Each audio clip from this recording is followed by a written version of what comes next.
The Master Key, Part 15. Number 1. The laws under which we live are designed solely for our advantage. These laws are immutable, and we cannot escape from their operation. Number 2. All the great eternal forces act in solemn silence, but it is in our power to place ourselves in harmony with them and thus express a life of comparative peace and happiness. I'm just regretting not hooking y'all from the get-go with my hook.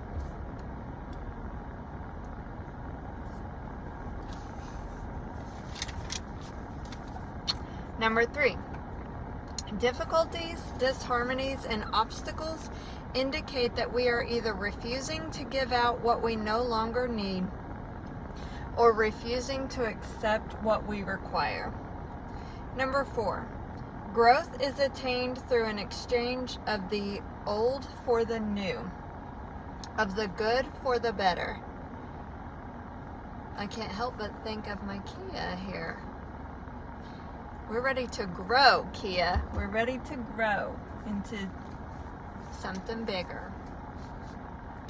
It is a conditional or reciprocal action. For each of us is a complete thought entity, and this completeness makes it possible for us to receive only as we give.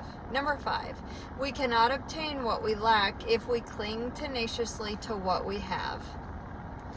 We are able to consciously control our conditions as we come to sense the purpose of what we attract, and are able to extract from each experience only what we require for our further growth. Our ability to do this determines the degree of harmony or happiness we obtain. Number 6. The ability to obtain what we require for our growth continually increases as we reach higher planes and broader visions, and the greater our abilities to know what we require, the more certain we shall be to discern its presence, to attract it, and to absorb it. Nothing may reach us except what is necessary for our growth. Number 7. All conditions and experiences that come to us do so for our benefit. Difficulties and obstacles will continue to come until we absorb their wisdom and gather from them the essential of further growth. Number 8. That we reap what we sow is mathematically exact. We gain permanent strength exactly to the extent of the effort required to overcome difficulties. Number 9.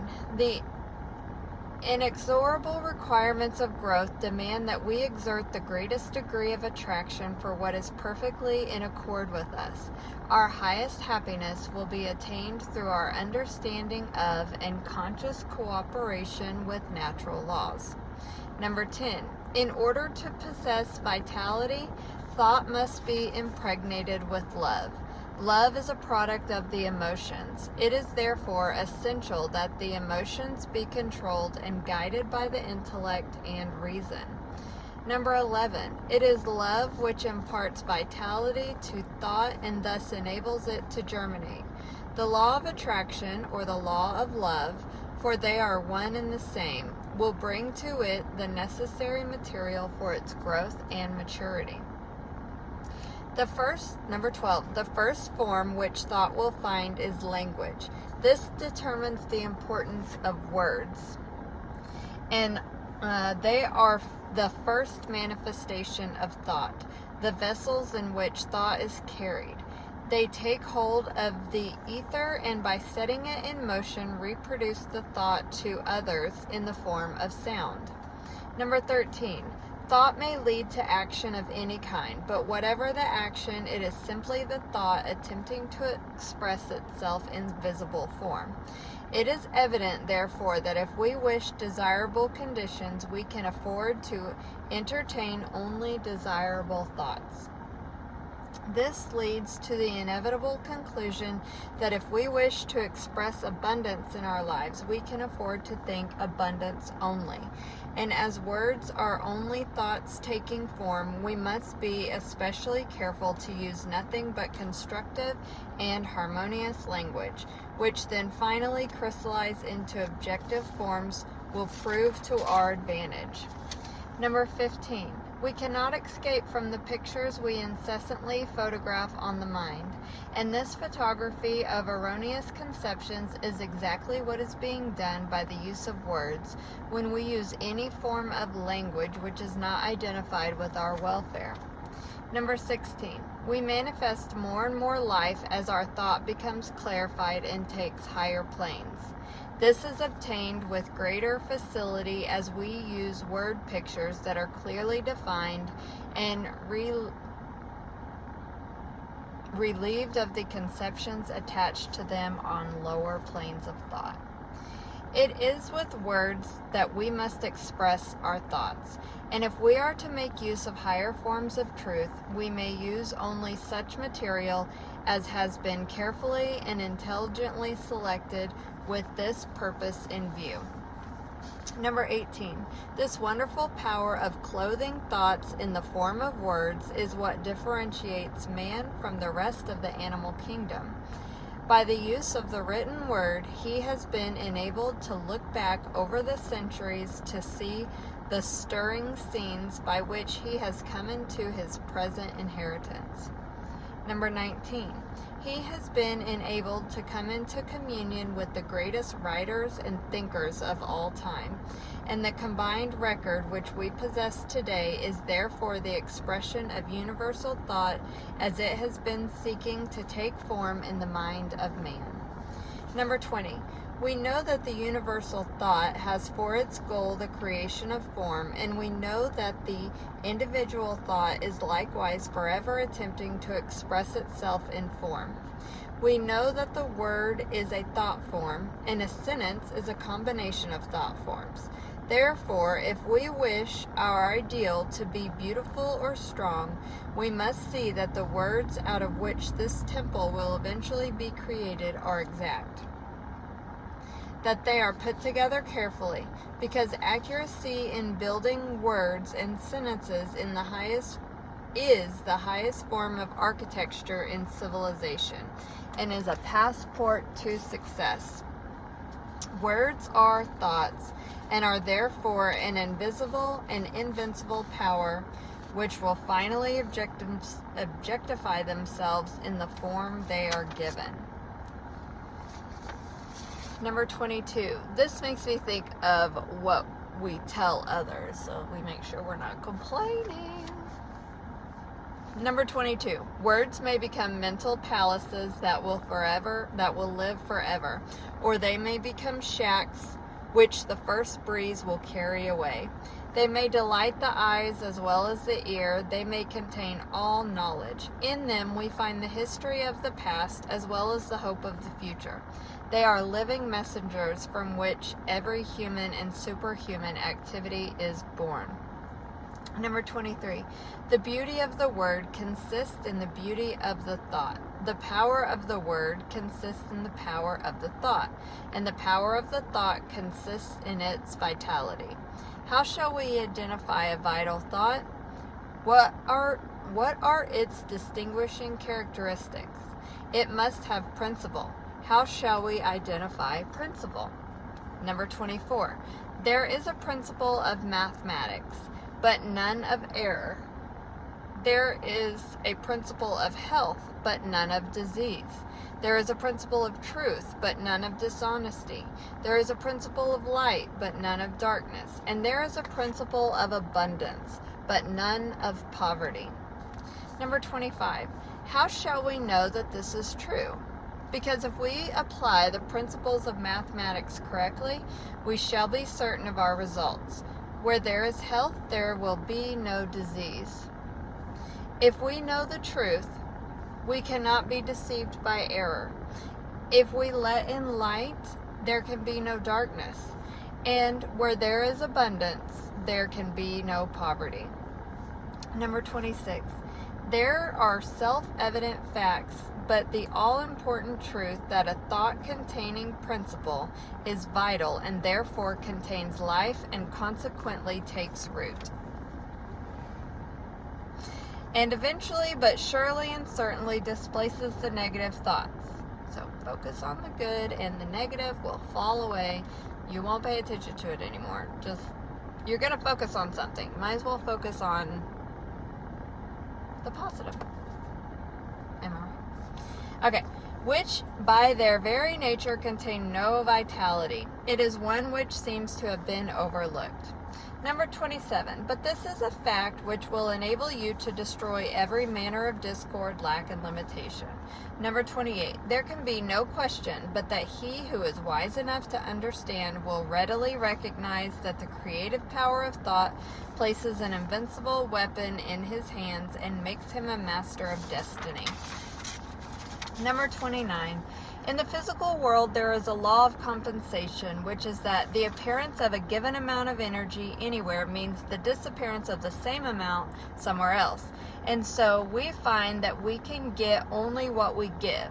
If we pledge ourselves to a certain action, we must be prepared to assume the responsibility for the development of the action. The subconscious cannot reason. It takes us at our word. We have asked for something. We are now to receive it. We have made our bed. We are now to lie in it. The die has been cast. The threads will carry out the pattern we have made.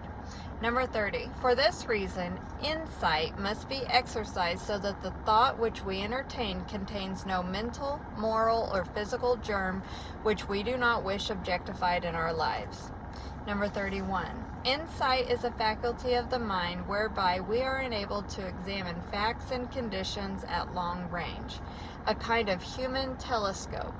It enables us to understand the difficulties as well as the possibilities in any undertaking. Number 32. Insight enables us to be prepared for the obstacles which we shall meet. We can therefore overcome them before they have any opportunity to cause difficulty. Number 3. Insight enables us to plan to advantage and to turn our thought and attention in the right direction, instead of into channels which can yield no possible return. Number 34. Insight is therefore absolutely essential for the development of any great achievement, but with it we may enter, explore, and possess any mental field. Number 35. Insight is a product of the world within and is developed in the silence by concentration. Number 36. For your exercise this week, concentrate on insight. Take your accustomed position and focus the thought on the fact that to have knowledge of the creative power of thought does not mean to possess the art of thinking. Let the thought dwell in the fact that knowledge does not apply itself, and that our actions are not governed by knowledge, but by custom, precedent, and habit. That the only way we can get ourselves to apply knowledge is by a determined conscious effort. Call to the mind the fact that unused knowledge passes from the mind, and that the value of the information is in the application of the principle. Continue this line of thought until you gain sufficient insight to formulate a definite program for applying this principle to your own particular problem.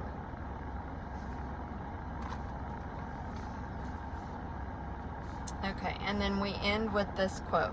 Think truly, and thy thoughts shall the world's famine feed. Speak truly, and each word of thine shall be a fruitful seed.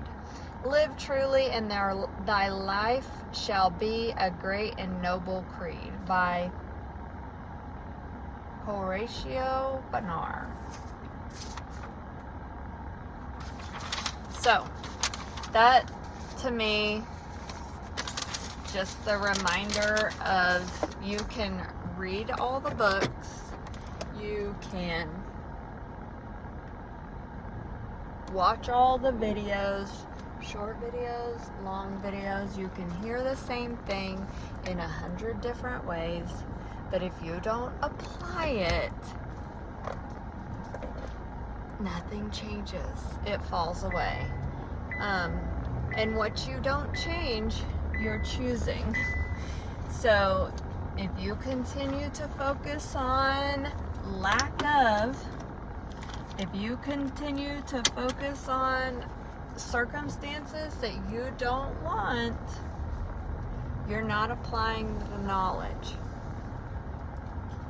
I'm not saying that you can just flip a switch, or you can flip a switch and then take all thoughts captive. But in my experience, it's like, let's practice. Oh, forgot what we were doing, went on autopilot. Okay, come back, be present, pay attention to your thoughts. You know, you're spiraling typically, unless you are listening to something, you're typically spiraling in one way or the other. So, and for some reason, it may be more common to spiral in the direction that you don't want to go. So, that's where we just stop and use your insight. If I follow this path, is this ultimately going to end in what I want? Yes or no? Yes? Okay, carry on. No? What do you want? And think in that direction. But like I said, I think the main things that stood out to me from week 15 are like, I just kept getting the message of like, quit consuming more and more and more and start applying. It makes me think of in the Bible where it says, don't just be hearers of the word, but doers of the word. Apply that faith that the Bible talks about. Apply the ask, believe, receive. That, you know, if you ask something in my name, believe that ye have it and ye shall receive it.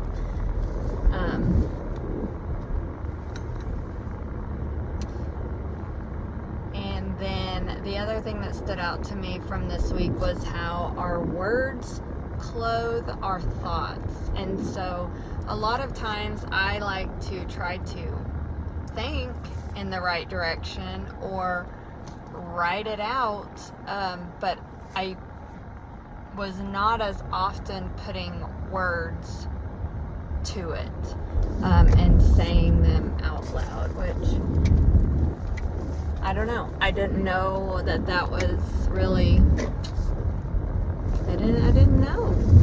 So I don't know. If it resonates with you, it stood out to me because I knew that was something, I don't know, something to think about, is that your thoughts, or your words clothe your thoughts. And you can, I do believe that you can send your thoughts out, but I guess maybe it's easier to stay on task if you, or stay focused on the thought that you desire. Stay focused on your desire if you're using words and maybe even saying them out loud. So, I mean, do we want to start talking to ourselves? I guess we're all doing it in our head anyways, but alright, that was part 15 of reading you the Master Key System until, actually, I was going to say until my Kia turns into a Cadillac, but it's going to be until we're done, because we're just going to keep going. And it doesn't have to be a Cadillac. I often say this or something better, but really, is that just a cop-out of not claiming what I desire? I desire a Cadillac. But at this point, I desire a multitude of things. It could be a Toyota Sequoia, a Toyota 4Runner, a Chevy Tahoe, a Wagoneer, a Chevy Traverse. You know, whatever. Bye-bye.